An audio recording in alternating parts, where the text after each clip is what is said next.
देखिए, अब तो आपको भी पता है कि आजकल टेक्नोलॉजी और इंटरनेट का ज़माना है। आजकल सभी इतना अवेयर रहते हैं, सभी, चाहे वो स्टूडेंट हो, चाहे वो यूथ हो, चाहे वो बड़े बुजुर्ग हो, ठीक है। सबको लगता है कि हम फाइनेंशियली कुछ ना कुछ ऐसा करें कि फाइनेंशियल सपोर्ट मिले, फाइनेंशियल फ्री हो सके, राइट। इकोनॉमिक सिचुएशन सही हो, किसी तरीके से हमें फाइनेंशियली यहाँ वहाँ भटकना ना पड़े। तो आप स्टूडेंट है, अगर 10th क्लास के बाद अगर आप सोच रहे हैं कि कौन सी जॉब आपके लिए परफेक्ट रहेगी, कौन सा कोर्स हम कर ले 10th के बाद, कौन सी जॉब कर ले 10th के बाद, ताकि अपने फैमिली में बोझ ना हो, और एक तरीके से अवेयरनेस का एक पहला कदम हो सकता है अगर आप अभी से सोच रहे हैं कि 10th के बाद कुछ ना कुछ करना चाहिए। आज के इस वीडियो में मैं आपके साथ कुछ ऐसी 4 ऐसी टिप्स, 4 ऐसी बातें, 4 ऐसे जॉब्स, 4 ऐसे कोर्सेज आपके साथ शेयर करूंगा जो कि डेफिनेटली आपको इफेक्टिव प्रभावित करने वाली है। बहुत ही इंपॉर्टेंट और हेल्पफुल वीडियो ये होने वाली है आपके लिए।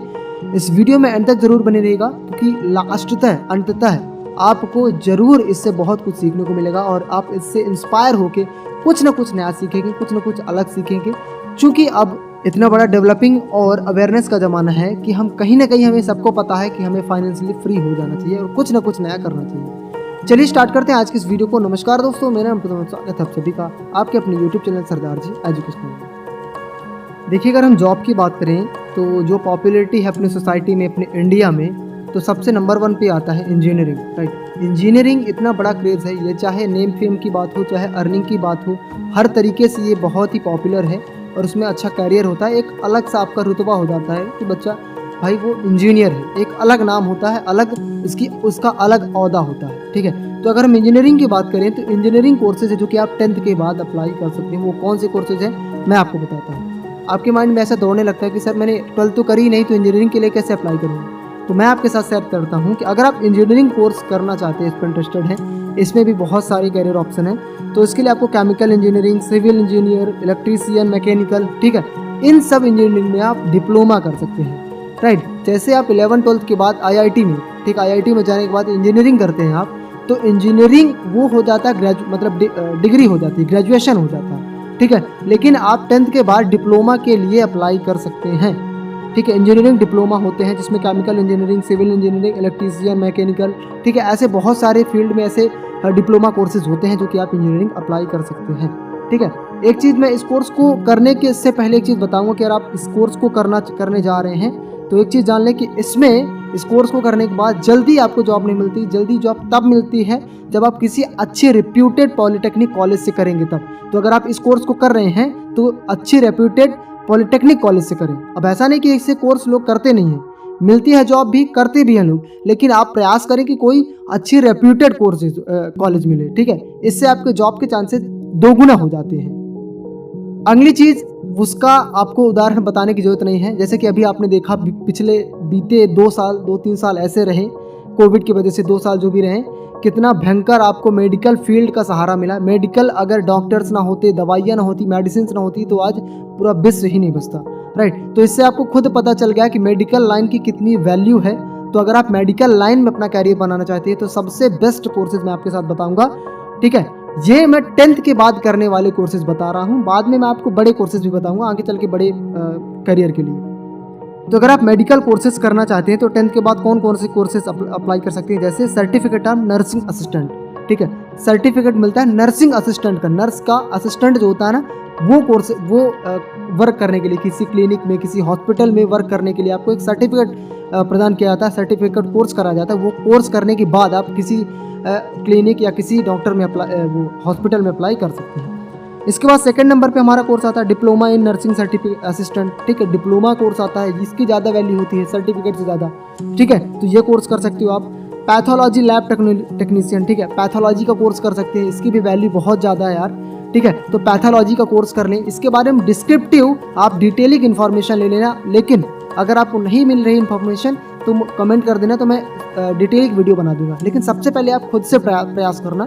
आप खुद से प्रयास करेंगे तो आपको और बहुत सारे इसके हिंट्स, यहाँ से वहाँ से क्लूज आपको मिल जाएंगे, ठीक है। और लास्ट हमारा इसी में कोर्स है डिप्लोमा इन पैरामेडिकल नर्सिंग, ठीक है। पैरामेडिकल नर्सिंग कर सकते हैं, वो क्या बोलते हैं, बी फार्मा, डी फार्मा, ये कोर्सेज होते हैं ना। तो ये तो मान लो ग्रेजुएशन के बाद होते हैं, लेकिन 12th के बाद भी कोर्सेज होते हैं, उन्हें आप अप्लाई कर सकते हैं। ये कोर्सेज बहुत इनकी वैल्यू है यार, क्योंकि आपने जैसे ही देखा कि 2 साल में इनकी कितनी ज़्यादा मांग बढ़ गई है, मेडिसिन कितनी बढ़ रही है और बीमारियाँ तो बढ़ ही रही, देख रहे हो हर दूसरे दिन नया वायरस पैदा हो रहा है। तो इसलिए मेडिकल फील्ड सबसे बेस्ट है। अगर आप मेडिकल फील्ड में थोड़ा सा भी इंटरेस्ट है, भले ही वो टफेस्ट लग रही है, तो आप उसी को चूज़ करो, क्योंकि इन फ्यूचर आपका इंटरेस्ट तो बदल जाएगा, लेकिन अगर उसमें चले गए तो आपका कैरियर भी बेस्ट से बेस्ट बन जाएगा। अभी हमारे पहचान के ही कुछ लोगों ने केवल नर्सिंग कर रखी है, चाहे लड़का हो चाहे लड़की, उन्होंने एक हॉस्पिटल में केवल 1 साल 2 साल काम किया, वहाँ के जिस वार्ड में वो रहते हैं वहाँ के वो हेड बन गए। तो कुछ वर्कर जो होते हैं उनके अंडर काम करने लगे। समझ रहे हो कितना ज़्यादा इसका क्रेज़ है, कितने ज़्यादा इसकी वैल्यू है, कितना इसका ट्रेंड चल रहा है। अगर आप नर्सिंग कर लेते हो, नर्सिंग के बाद CHO का एग्ज़ाम दे लो और नॉर्मल सी कोई मतलब कोई सा भी डिप्लोमा ले लो कि कोर्स भी कर लोगे, इसके बाद भी आप अप्लाई कर सकते हो। तो मेडिकल फील्ड का बहुत ज़्यादा ट्रेंड है, तो ये कोर्स आप कर सकते हो।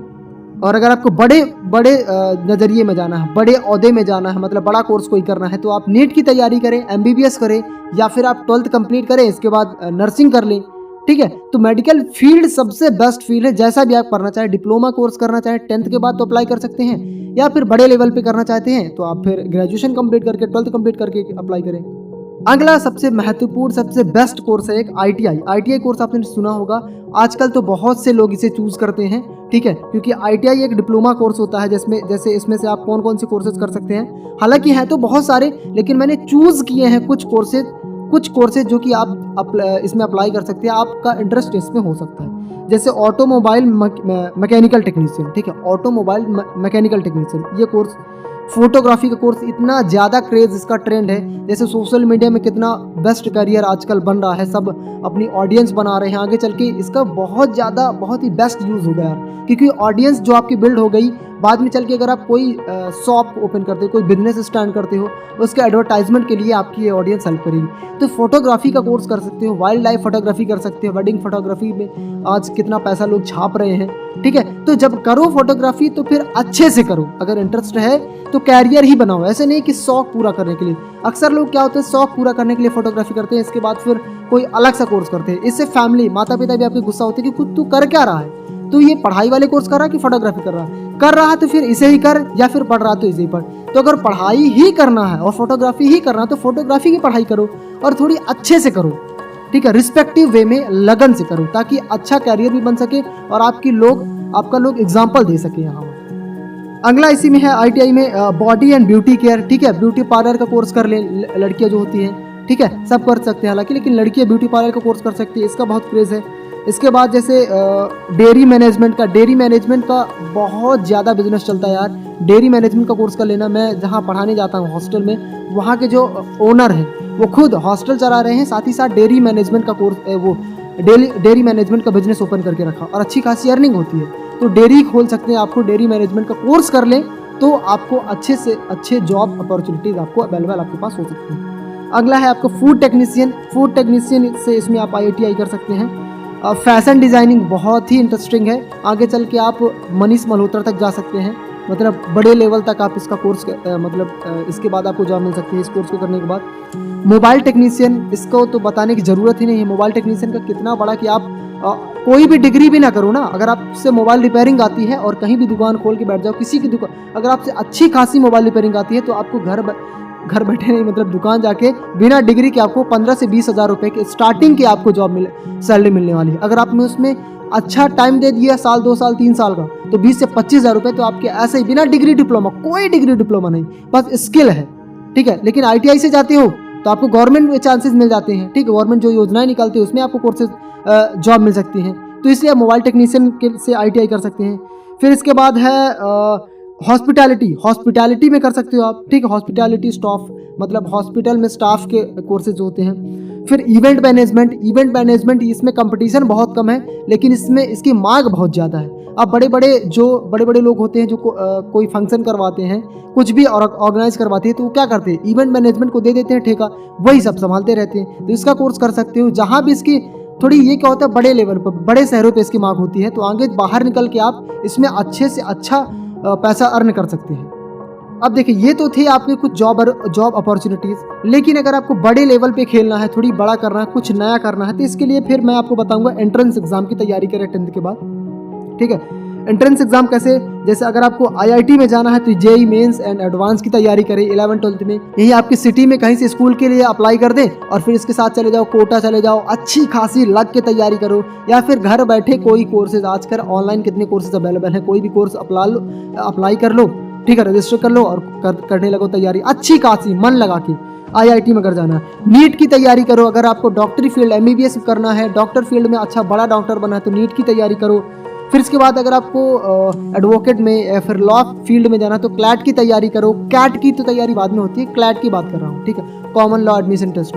तो अगर आपको लॉ वगैरह में एडवोकेट जज वगैरह बनना है तो क्लैट की तैयारी करो। अच्छी खासी आपको यूनिवर्सिटीज़ मिल जाती है, एनआईटीज़ आईआईटीज़ में, इनमें आपको अपना कैरियर बनाना चाहिए, अपने कॉलेज कंप्लीट करना चाहिए, तो ये कोर्सेज की तैयारी कर सकते हो। या फिर इसके साथ साथ ओलंपियाड एग्जाम्स होते हैं आपके 11-12 कॉलेज सब जगह होते हैं, तो ओलंपियाड एग्जाम की तैयारी से कर सकते हैं, इससे फेलोशिप वगैरह मिलेगी आपको और आपका माइंड शार्प होगा। एक अलग से आपको डिप्लोमा सर्टिफिकेट मिलेंगे जिसकी वैल्यू बढ़ती है और कहीं भी आप जॉब के लिए अप्लाई करते हो।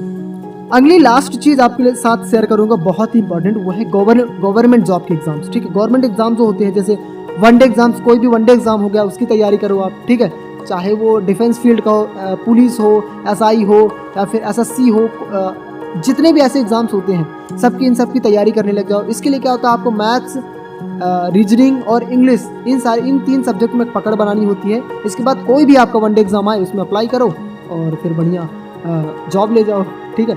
तो इसके क्या होता है कि हालांकि 12th के बाद ही मिलते हैं, लेकिन आप 10th से तैयारी कर सकते हैं, प्रिपरेशन कंटिन्यू रख सकते हैं। इसके बाद अगर आपको कोई एडमिनिस्ट्रेटिव एग्जाम्स देने हैं, जैसे पीसीएस का अधिकारी बनना है, जैसे मतलब पीएससी जिसे बोलते हैं, या फिर आपको यूपीएससी की तैयारी करनी है, तो इन सारी चीज़ों की धीरे धीरे तैयारी कर सकते हो। हमारी छोटी बहन खुद वो 6th क्लास में है, उसने अभी से यूपीएससी की तैयारी स्टार्ट कर दी, सोचो। तो जितने भी आपके गवर्नमेंट एग्जाम के लिए जीके वगैरह इन सब चीज़ों की वो बेस अभी से मजबूत कर रही है, सोचो 6th क्लास में है, तो आप भी तैयारी कर सकते हो। अगर आपको यूपीएससी क्लियर करना है, पीसीएस अधिकारी बनना है, तो पहले से सिलेबस देख के कि क्या क्या चीज़ें बेसिक से छोटे छोटे लेवल पे होती हैं, उन सारी चीज़ों की तैयारी कर सकते हैं। इसके बाद लास्ट ही वही है कि अगर आपको टीचिंग वगैरह में इंटरेस्ट है तो टेट एग्जाम की तैयारी कर सकते हो, चाहे यूपी टेट हो, एमपी टेट, सी टेट, ठीक है, इन सारी चीज़ों की। लेकिन अगर आपको बड़े लेवल पे जाना, प्रोफेसर बनना है, कॉलेज लेवल पे आपको टीचिंग करनी है, ठीक है, देखो सपना बड़ा देखो, अगर कुछ कर रहे हो तो बड़ा ही देखो, ताकि अगर नीचे आओ तो उसे बिल्कुल उससे नीचे मत जाओ। अगर तुम बड़ा सपना देख रहे हो, जैसे अगर आप टीचिंग फील्ड में जाना है तो कॉलेज लेवल की तैयारी करनी, तो फिर नेट सेट क्लियर करो, नेट सेट की तैयारी करो आगे चल करके, ठीक है। तो मेरा लास्ट में कहना यह है कि कुछ भी करो, बड़ा सपना देखो। अगर बड़ा सपना देखते हो तो आप योद्धा कहलाते हो, ठीक है। अगर आप आईआईटी, नीट, जेई इसकी तैयारी कर रहे हो और इसमें अगर आपका होता भी नहीं है, मान लो अगर नहीं होता है, मैं तो दुआ करता हूँ सबका हो जाए, अगर नहीं होता तो आपका लेवल तो बढ़ जाता है, आपकी सोच बढ़ जाती है, आपका माइंडसेट बदल जाता है, आपका माइंडसेट बढ़ जाता है, फिर आपके इतने लड़ाकू बन जाते हैं कि कोई भी एग्जाम आपसे आराम से निकल जाएगा, क्योंकि इतनी जोड़ों तोड़ों से इतनी खतरनाक मेहनत करते हो ना आपकी, आपका माइंडसेट ही पूरा चेंज हो जाता है। तो ये सारे कोर्सेज हैं यार, आप इन कोर्सेज में इन जॉब्स के लिए अप्लाई कर सकते हो, डेफिनेटली आपका बेस्ट से बेहतर करियर बन सकता है। उम्मीद करता हूँ ये वीडियो आपको हेल्पफुल लगी होगी। अगर वीडियो अच्छी लगी तो लाइक करना, शेयर करना। मिलते हैं नेक्स्ट वीडियो में किसी नए टॉपिक के साथ, तब तक के लिए अलविदा, जय हिंद।